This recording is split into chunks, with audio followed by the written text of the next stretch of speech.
What are we talking about?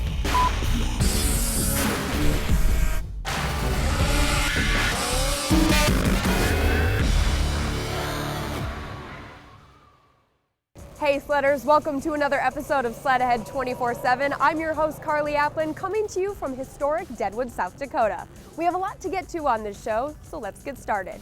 For 2015, Arctic Cat brought back the name Pantera, a sled purposely built for putting on miles.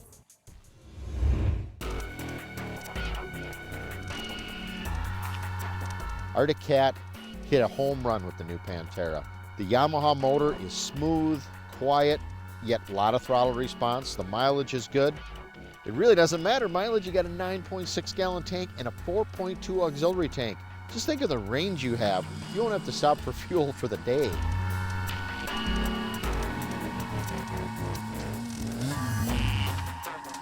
You know, I'm used to riding all our high performance, bump sleds and race sleds. I could ride this all day long. This is a great snowmobile. I can ride two up, but yet when I want to go ride with the guys on the trails, this is a great sled.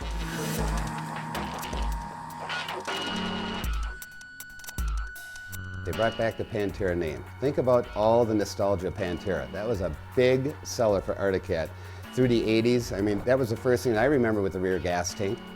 It has the available extra auxiliary fuel tank that's actually plumbed into the main tank, giving you a complete 15 gallons of fuel. And having that extra fuel is super key.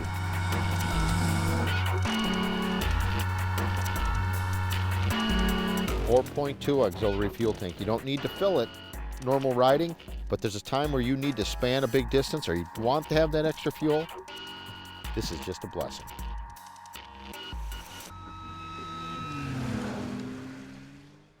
Yeah, did we talk about the electric start? Time once again for a little ride and talk, SLEDHEAD 24/7 style.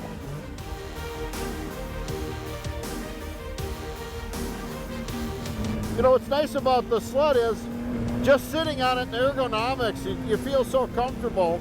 It feels real natural when you're riding it. In the corners, lays nice and flat. This windshield is nice and big, yet I can see over it. And the wind protection, you have these side flares, and that helps in the cold days. Kick that wind around you. So between that, your heated grips, and that very nice heated seat, this thing is just so comfortable to ride. And the Yamaha motor, plenty of power.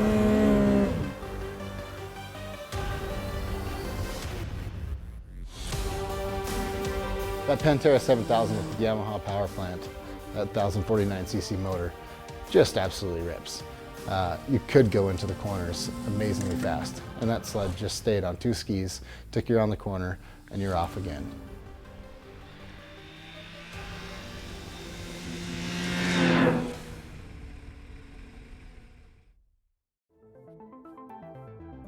This Pantera has the best fuel range in the business, and that can be real important on long trail rides where there's places where we've had to go 150, 200 miles, and there's places up in Canada I know that you have to have gas hauled in for you.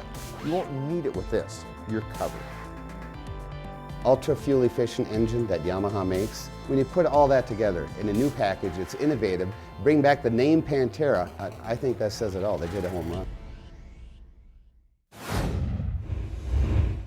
It's really great to see Arctic Cat bring back a classic name like Pantera with such a rich history. Now I wonder if Panther, Jag, and Puma will be back in action. I guess we'll just have to wait and see. More to come on SLEDHEAD 24/7, including a trip to Carl Kuster's Mountain Park in British Columbia to test the T3 package from Skidoo. Plus, we test ride with Straight Line Performance as we dial in some clutch packages. And we set up our Fox shocks on the 8000 RR from Arctic Cat. Stay tuned. SLEDHEAD 24/7 is brought to you by AMSOIL, the first in synthetics, Polaris, Terrain Domination, Skidoo Snowmobiles, and by Arctic Cat. Share our passion.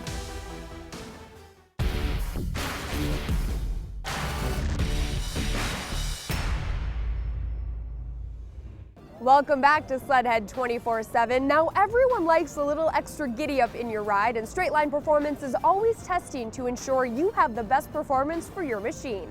Let's find out more.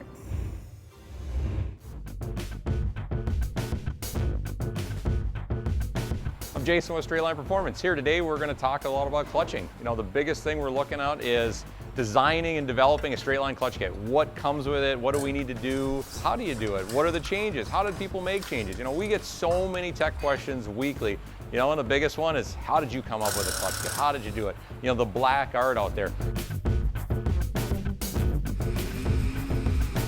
Biggest thing we're looking at, you got your primary, your secondary clutch. You know, all the components, whether it be, you know, the springs we're talking about, some helixes, you know, different ramps for a Skidoo. You know, the options that are out there are endless. Which ones do we use? How do we choose? How are we going to make these decisions? And what are we going to do to make those decisions so we can get you that performance kit that you're designing?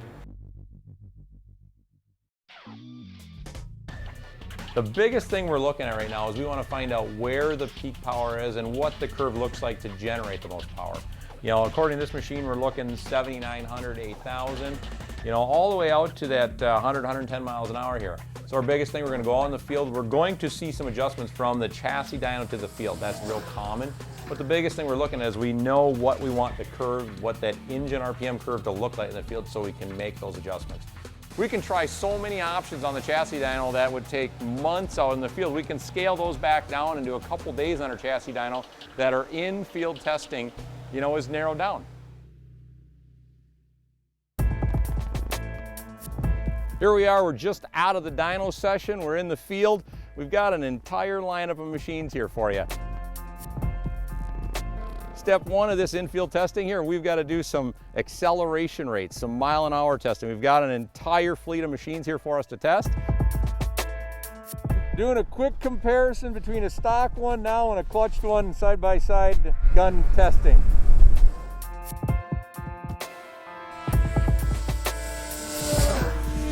Most consumers, they're looking for something that's all around, and that's really what we're working on today here, is designing that kit that the average rider can use every day in just about any condition that they're out on the lake and on the trail for. We're really looking for that baseline that says, you know, how many sled lengths did I gain? How much mile an hour am I going to pick up? The average question that somebody asks me all the time. So we have, you know, a real world comparison.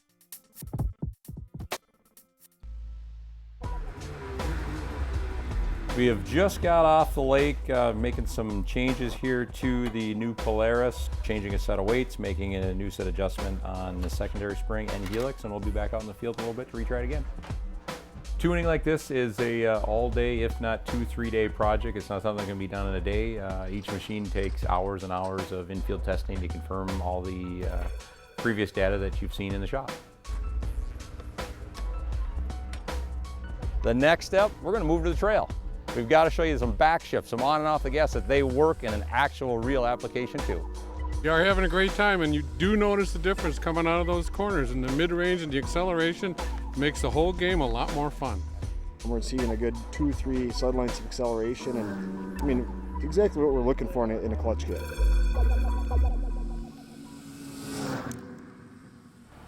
You know, why Straight Line does this? What are we trying to achieve? I mean, the biggest thing is to end up getting a clutch kit, a performance kit that works for everyone in the market's the big thing. You can see that this is just not something that's drawn up on paper. It's an educated guess. We're showing you that what we're doing, it takes time. There's a lot of work and a lot of development and testing behind the scenes to get you that perfect clutch kit. Straight Line Performance not only builds the clutch kits like you've been watching on the show here, but we also do exhaust, intake, chassis, ergonomics, tons of products for all the manufacturers. Definitely check us out online at straightlineperformance.com. For more on Straight Line Performance and how to put more power to the ground, head over to straightlineperformance.com for all your aftermarket needs. Still ahead on SLEDHEAD 24/7, we put the T3 to work in the backcountry of British Columbia at Carl Kuster's Mountain Park. And Fox is the most adjustable shock on the market. We dial in our Fox shocks for the perfect rider setup on the trail. Stay tuned. SLEDHEAD 24/7 is brought to you by Stud Boy, traction with an attitude. Straight Line Performance. Ziegler Cat, exceptional service backing the best equipment. The U.S. Air Force, aim high. And by Speedworks, straight up USA horsepower.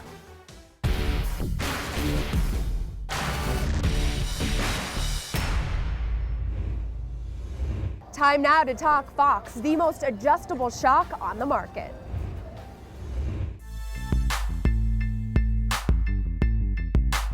Today we're talking Fox shocks in their proper setting for your shocks. Right now this sled, the 8000RR from Arctic Cat, comes equipped with the Float 3 Evo X shocks. Right now this machine is set up for me and my rider weight. So now David's a little lighter. We're gonna set it up for his rider weight and his rider style. First thing we do is get the weight off the shock. It has to be unsprung weight or no pressure on it in order to check the air pressure properly. Anything with an EVO chamber, you want to do is set the EVO pressure first. If we do the main chamber first, when we go to pressurize the EVO chamber, it's going to change the pressure in the main chamber. And if you've been playing with the shocks, adjusting them, you know, great for you because you're trying things, making things better. But if it just feels messed up, revert back to your manual, put it back to your standard settings.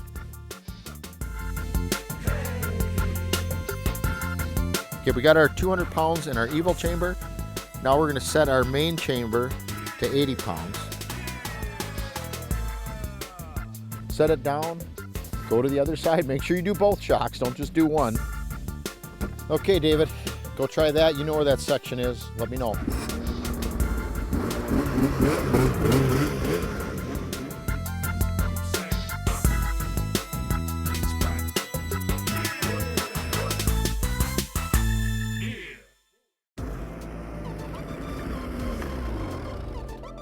So how'd that work? Well, it felt a little soft. I wanted to dive down in the corners and in the big bumps. That's very easy to fix. We'll add 5 pounds to our main chamber. We know we have 200 on the EVO chamber. Let's do 5 more pounds in that. Go give it another try. He said they were a little soft in the corners. What's doing is it's the front end's compressing. You know, he's probably pushing a little bit in the front end because there's not enough weight on the skis. The front end's compressing. So by us adding 5 pounds to the main chamber, it's putting more pressure down. It's going to stiffen it up. It's like turning your spring adjusters, kind of the same thing, adding more volume in there to stiffen it up. Now we're just going to hook up, just do the main chamber. Once again, remember, do both sides. We had 80, we're going to go to 85. Okay, David, we got 5 pounds in it. We'll give that a try.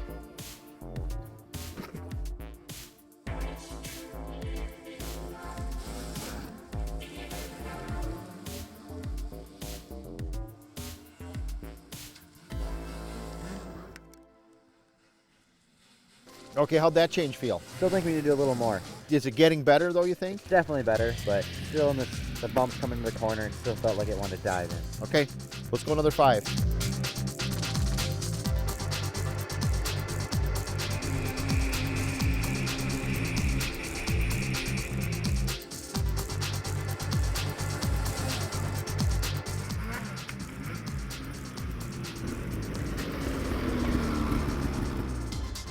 Now it got a little bit stiff at the end of the stroke.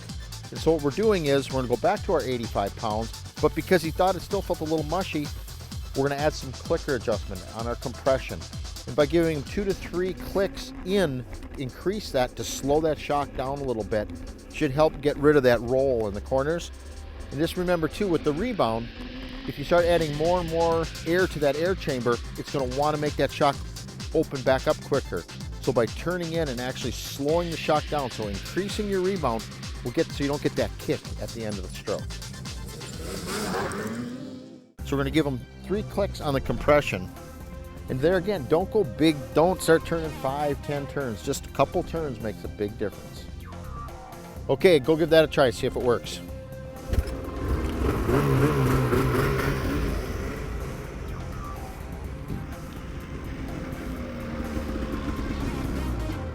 So how'd that work for you? This thing rides like a dream.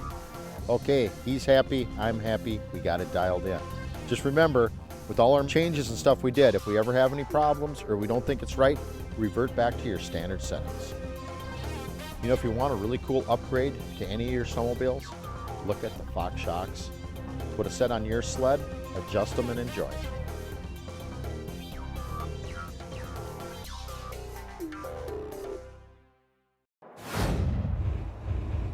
For more on Fox shocks and how to redefine your dynamics, head over to our website where we've set up a link at SLEDHEAD24-7.com.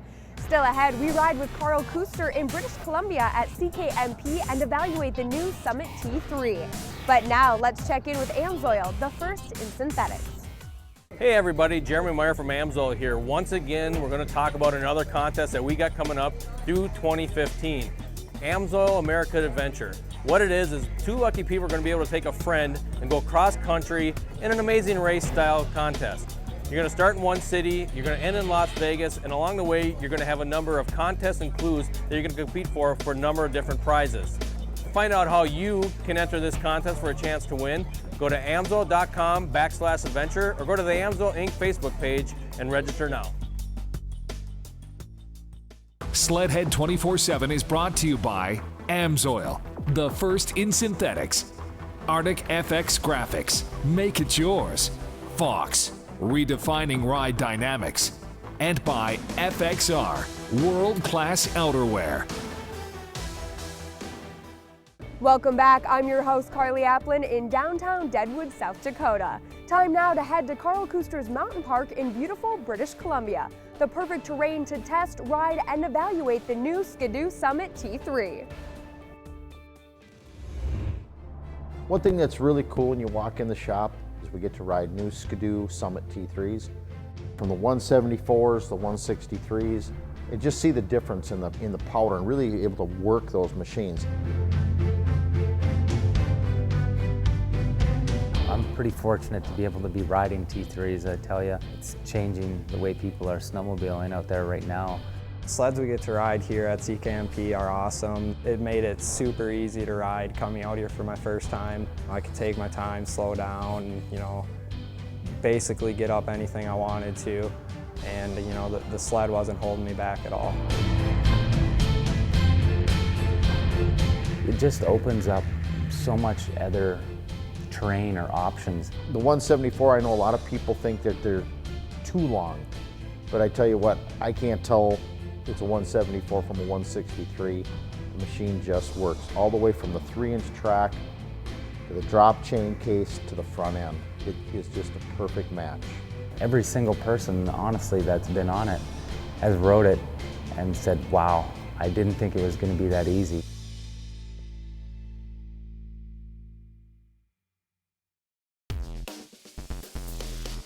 We're getting ready for day 2 to go up and ride up in the hills up here in beautiful British Columbia. We're at CKMP on our new T3s. It's going to be a fantastic day.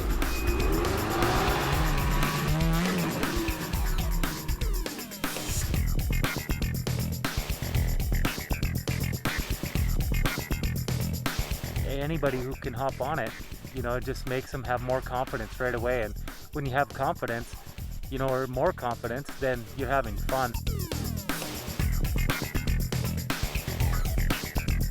Really starting to find out, balance between sled, rider, and the conditions are so different from what I'm used to that it's been unreal so far. What's so cool about these 174s is you can slow down and pick your way through the trees and actually kind of get an idea of like where to go, where to look, and not feel like you're going to get stuck. Just keeps a little bit of momentum. These things I find if you either are nice and easy on the throttle, just keep it rolling, or give it all it's got and just dig and go. I just ride around and see some lines that I think I'd like to hit, and every once in a while when we get time, I'll point it up a hill and give her a shot, and it's amazing what this thing will climb through. If you just carry a little bit of momentum, it hardly ever gets stuck, just strictly because of the traction. You don't have to be a fantastic rider to reap the benefits from it. You get somebody who's just starting off on it and they park uphill like this, normally you'd be stuck, on a shorter sled, and that thing will still just take off. It takes a lot of the guesswork out because it just makes it forgiving. Like you really have to ride it to believe it. You can actually side hill things through the powder. You can actually look ahead a lot easier to be able to climb through the snow and keep your momentum going. I've been told I'm being spoiled for this my first time being out in the mountains, and it truly makes it so much easier to get around. You can take your time, pick out where you want to go. You're not having to worry about getting stuck all the time, and it makes it so much easier for someone to hop on a snowmobile and come out to a place as wild as this is. I mean, that 174, in my opinion, it's almost cheating. It's so easy to ride. It takes a good rider and makes him a great rider. Typically, it was either a trail sled or a mountain sled, you know, and they've done such a great job now that the thing has got great trail manners. And then when you get it into the alpine, it's you don't have to hang your leg off and be aggressive, and you can just stand on it like normal, put your weight on the one side, give it a little bit of a counter steer, and whew, you're side hilling.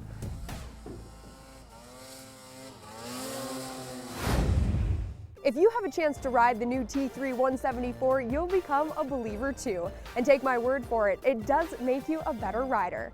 That's all the time we have for you for this episode of SLEDHEAD 24/7. Make sure to tune in next week for another action-packed episode. Like us on Facebook, follow us on Instagram and Twitter, and who knows, you might just ride with us this season. I'm your host, Carly Applin, and from all of us here at SLEDHEAD 24/7, thanks for watching. How'd I do, boss? You're 88. You're 6 miles an hour slower than anyone else on it. Shut up, really? Yeah.